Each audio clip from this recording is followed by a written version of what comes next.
life of its own every night. I know life passes by in the blink of an eye, so I open mine wide. I know hate is a lie, just a wound you can heal inside. I know hate is a lie, just a wound I can heal inside.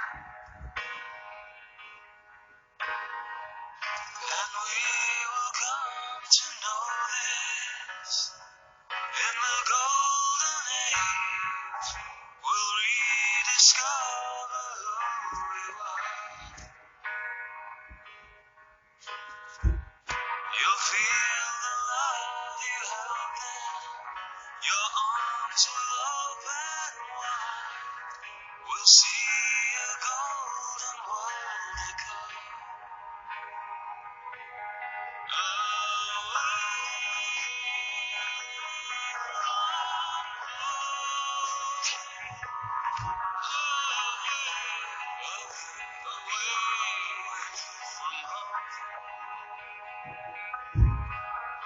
It's a race in the mind till we seek and we find what is true, what is kind. How we live, how we know, how we give, how we grow is a journey inside. Life is brief, life is long, it's a dance, it's a song, so sing. For the past is now gone, yet the future is here, begin. And we will come to know this in the golden age. We'll rediscover who we were. We'll feel the love we held then. Our arms will open wide. We'll see a golden world ago.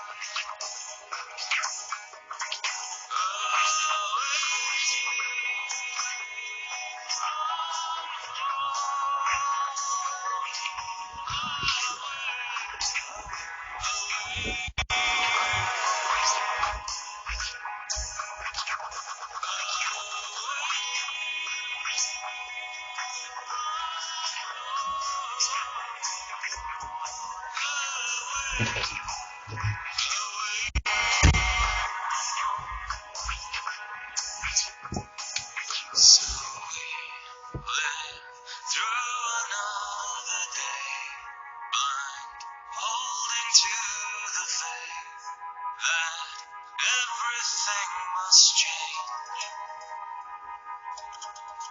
So we live through another day, blind, holding to the faith that everything must change.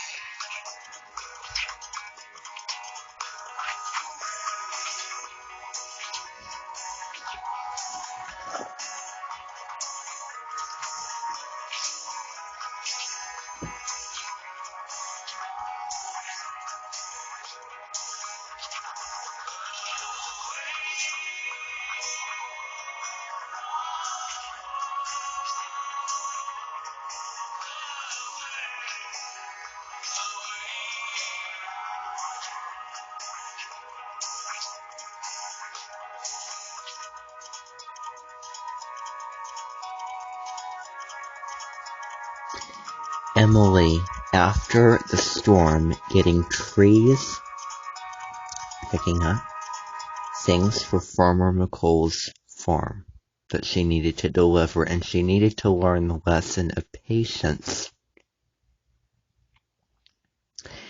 and consideration for others in her rush, in her journey to help Farmer McColl clear up after the storm and Thomas and Friends. I just thought that ending melody, that ending little bit of that reminded me of that episode of Thomas and Friends. And indeed, that episode I like to think that it was filmed in mid-spring. So that would be from April 20th onwards up until May 20th. And then we walk into the kitchen and we get all Kevin. Meaning then we move to the later part of the May month.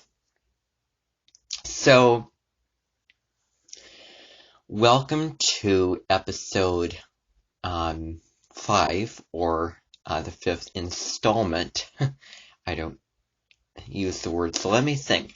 1, 2, 3. Oh yeah. Number 5. Let me think. Exciting, changes, adventure, huge, energy. Let's try this. Let's try that. It's big energy. That was all last year. This is the 6th year. 2022 is the 6th year when this is filmed and when this premieres. A 6th year is all about relationships, harmony, caring, healing in relationships. Follow my astrology channel. I talk about Venus retrograde.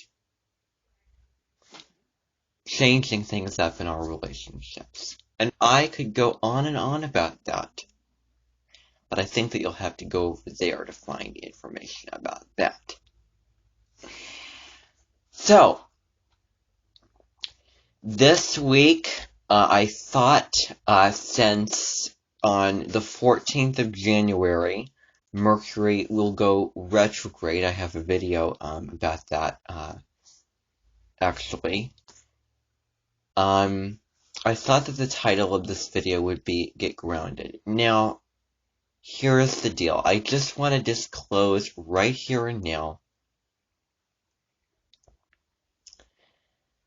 that these videos, you can watch them anytime.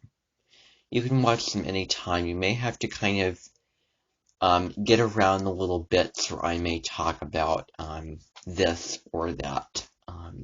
And I'll try not to as much as possible. And the reason why I do this in this way is because I want to try to put several smaller things into one bigger thing that I can just listen to different parts of at one time. So that is why I do this. And it's over just the whole, October, November, I was really experimenting, getting oriented with how I wanted to do things, and then things changed. 2021 was the year for change and, getting rid of the things that don't serve you, and yeah. From the beginning until the end, I definitely changed in so many areas, and I'm sure that a lot of people also did as well, because of things getting better with COVID and new things opening up, restaurants, businesses, mask mandates were lifted. I mean, so much in the year. And January, I was watching, and we're going to do the Oracle cards later. If you see Colette Bjorn Reid, she has a monthly video, which she does about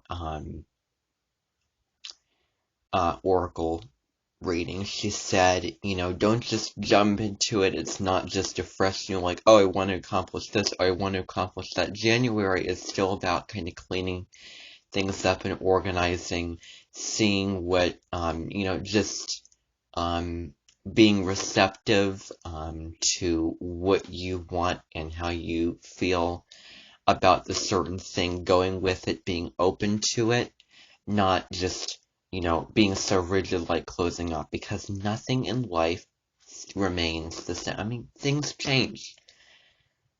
You might change how you do something. You might change how you view something. how you perceive something. So openness and acceptance of that variety is so important. Openness. Experimentation. Oh, I tried that. That doesn't really seem to work. Oh, I'll try this. And I'll just keep going around until I find something that works, and then, whoop-de-doo, I don't feel like that works for me anymore. Oh, well, give yourself permission to change it. Don't just go, oh, I've started already. It has to stay at this rigid structure. No, and no. Yeah.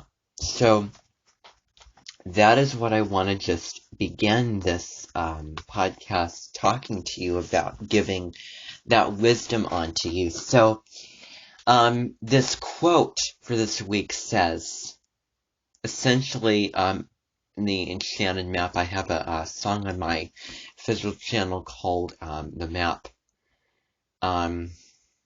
This summer was very, very focused on oracle cards and spirituality.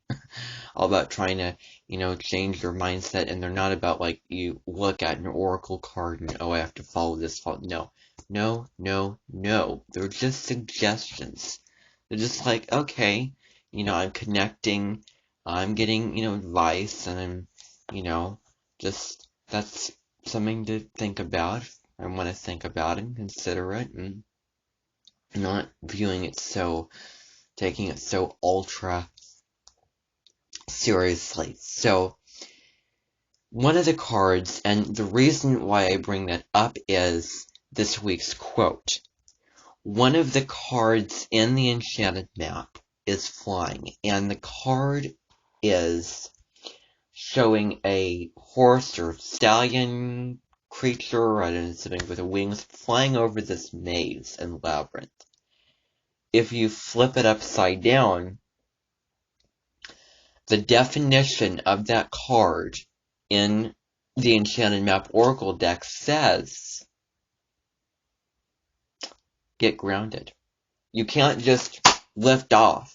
Planes can't just lift off. They have to get the fuel. They have to get, all the parts in. People have to be boarded. All these procedures, all of these types of things before you could have a successful flight, before a rocket could go into space, before, a bird, has to have fuel to lift itself. I mean, there's so many things, but getting grounded first, getting all those practical things done and accomplished, you can check those off your list, and then you can take off. Then you can soar beautifully. Don't just, oh, I'm so thrilled, and then you regret it later. Let the meat cool after it comes out of the grill. Let the steak rest after you're done cooking it, because when steak does not rest, when meat does not rest, check out my cooking channel, the juice runs out. The juice gets out of the meat, and you know what happens? Dry meat. Dry meat. So wait until it cools, wait until all the juice, wait until the salad ingredients get married before you can enjoy it. I mean, there's so many examples of this. So, the quote by J.R. Rim goes something like this. Flying starts from the ground. So I'm doing this. So, flying this starts from the ground. The more grounded you are, the higher you fly. The more grounded you are, this can be just in general. The more grounded you are, the higher you fly. So, again, once you get all those practical things out of the way and you're at good peace of heart and mind, then you'll go higher. You're more grounded down to the earth and in the present moment. That'll really, really help you with so many things. So it starts from the ground. Being centered, being in the moment, being connected. That's what North Node in Taurus is about. If you're watching this during the transit from January 18th all the way up until July 18th of 2023. The nodes will be in Taurus and Scorpio. Taurus is all about the present moment. What you're seeing, what you're hearing, what you're tasting, what you're touching, what you're smelling. It's slow, it's calm, all of that. So, in May 1993, the poem Grounded by Deborah Tull was published.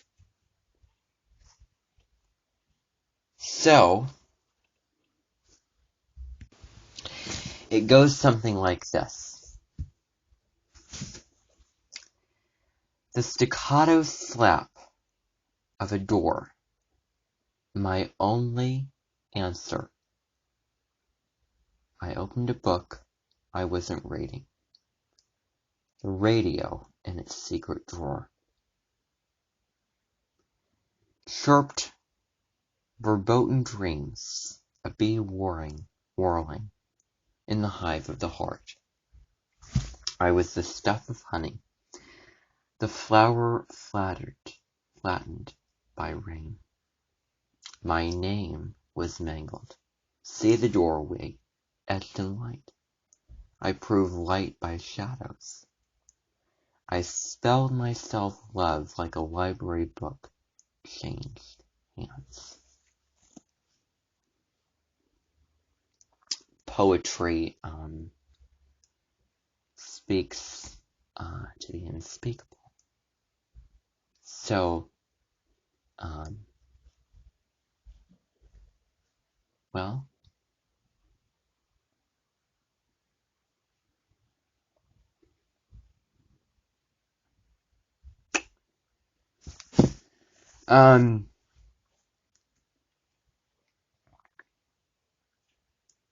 I think it's neat. I opened a book I wasn't reading, the radio in its secret drawer. And all that the book gave.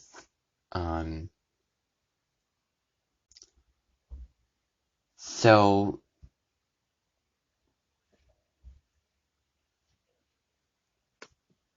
the vision of sitting in a library, reading a book. So,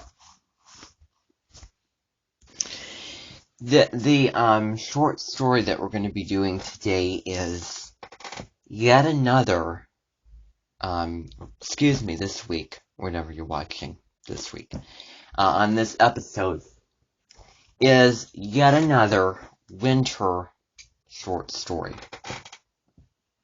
It's called An Adventure with Wolves, and I'm going to read it to you. So it says, some 40 years ago, I passed the winter in the wilderness of northern Maine.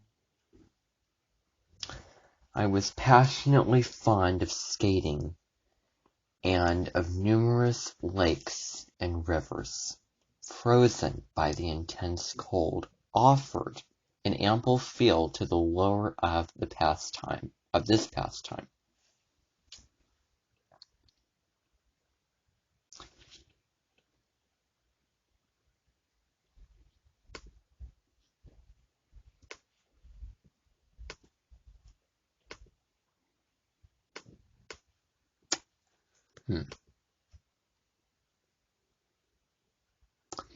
Sometimes my skating excursions were made by moonlight, and it was met by an adventurous recalling with a thrill, or without a thrill. I held out the cabin with the attention of the Kennebec, which door the night was of the full moon, and came glinting from encrushed branches as the eye followed for miles in the broad gleam of the river that was like a jeweled zone swept between the mighty forest and bordered its banks. And yet all was still. The cold seemed to have frozen tree, air, water, every living thing, even the ringing of my skates, echoed back from the hill with a startling clearness. And the crackle of the ice, as I passed over it in my course, seemed to follow the tide of the river with lightning speed. I had gone up the river nearly 2 miles when coming to a little stream which flows into the larger. I turned it into it explore its course. Fir and hemlock of a century's growth met overhead, and formed an archway radiant with frostwork. All was dark within, but I was young and fearless, and I laughed and shouted with excitement and joy. My wild hurrah rang through the silent woods, and I stood listening to the echoes until all was hushed. Suddenly a sound arose. It seemed to come from beneath the ice. It was low and tremulous at first, but it ended in one long wild howl. I was appalled. Never before had such a sound met my ears. Presently I heard the brushwood on shore crash as though from the head of some animal. The blood rushed to my forehead. My energies returned, and I looked around me for some means to escape. The moon shone through the opening at the mouth of the creek by which I had entered the forest, and considering this the best way to escape, I darted toward it like an arrow.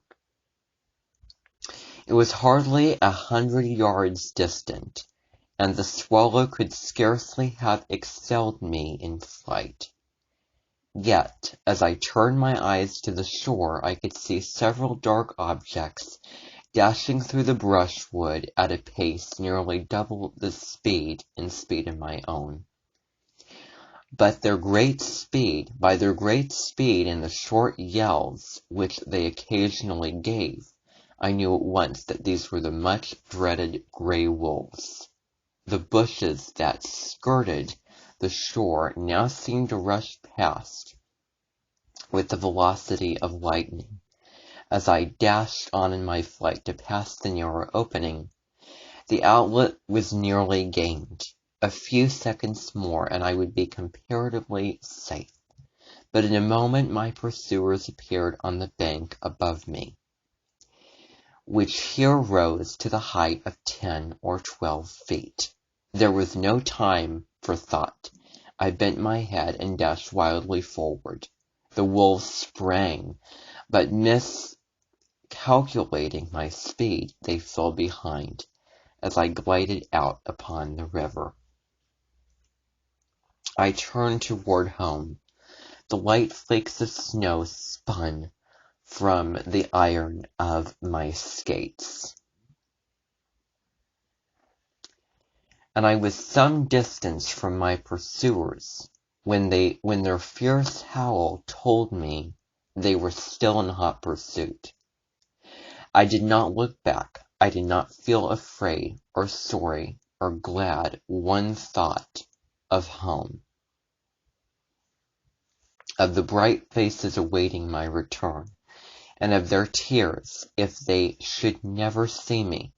And then all the energies of body and mind were exerted for escape. I was perfectly at home on the ice. Many were the days that I had spent on my good skates, never thinking that they would one day prove my only means of safety.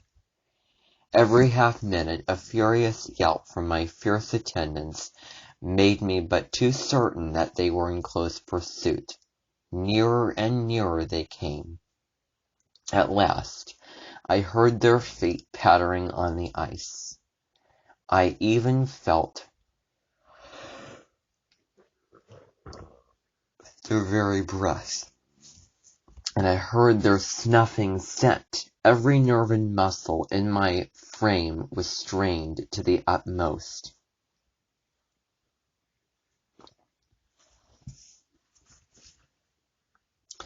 The trees along the shore seemed to dance in an uncertain light.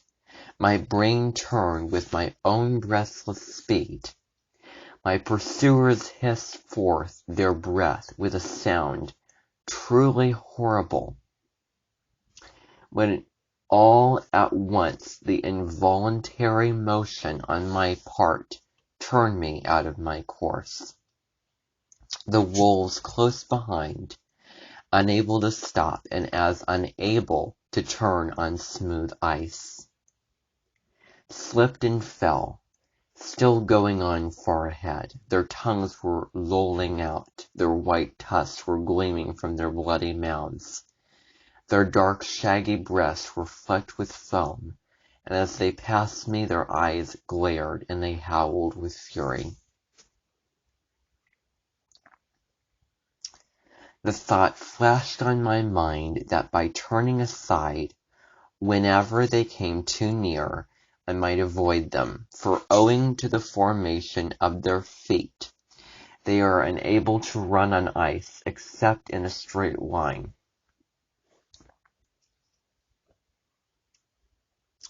I immediately acted upon this plan, but the wolves, having regained their feet, sprang directly toward me.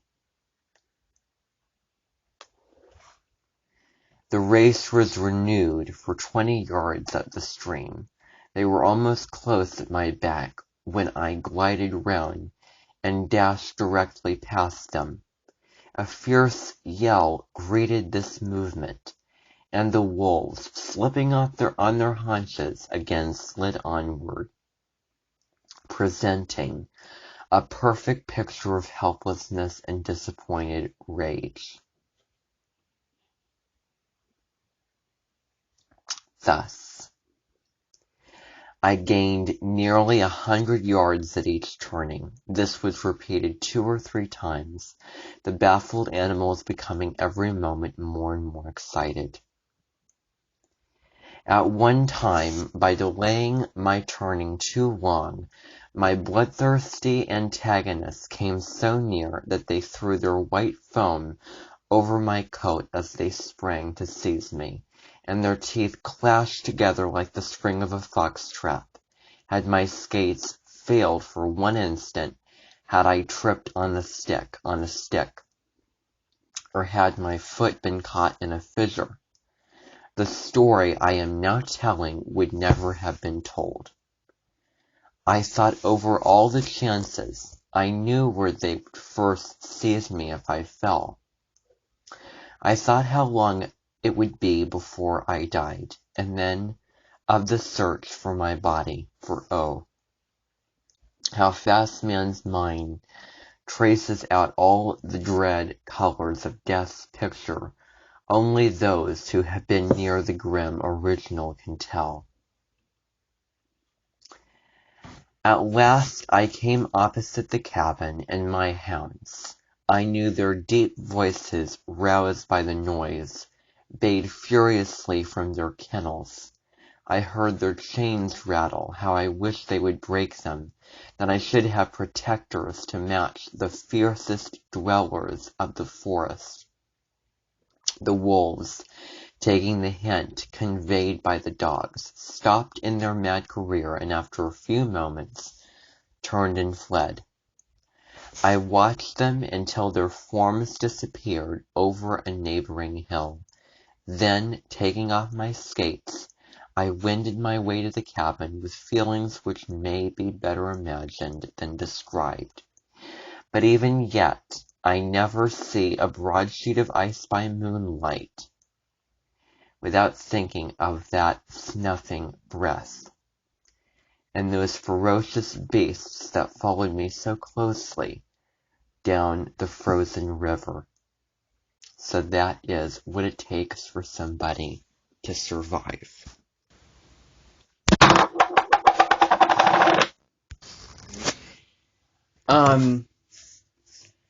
this is exactly where I said, because I want people to, when they watch this, have an experience where they can see it anytime. Yeah. So, I thought that for this week, we wouldn't do any, Oracle cards. So, thank you, for watching. Thank you for tuning in. And have a wonderful, week, and, stay well and enjoy it.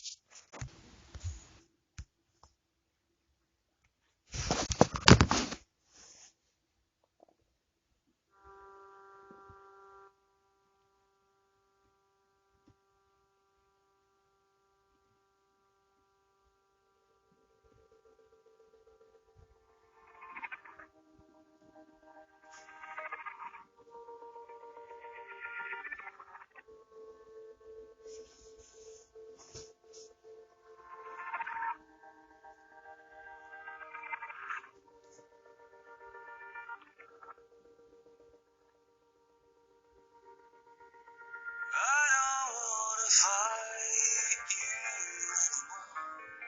I'm happy to leave and even let go.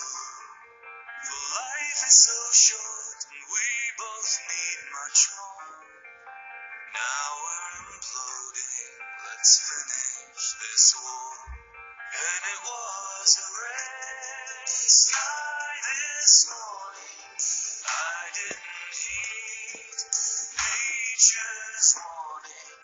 I've become tired and long been hungry.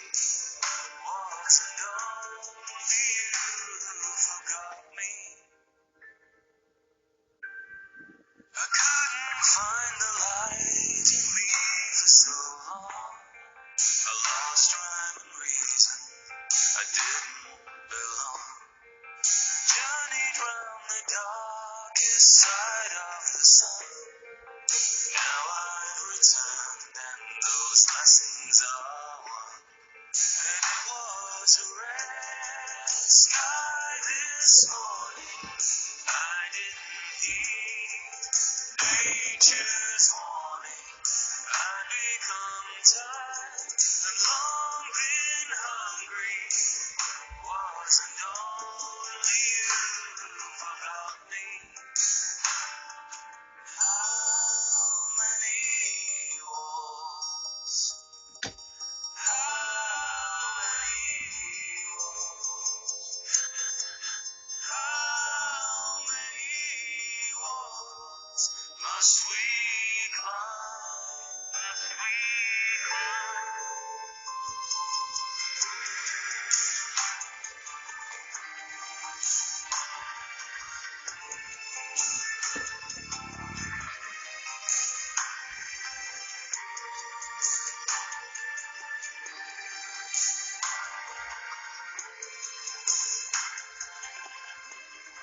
And it was a red sky this morning.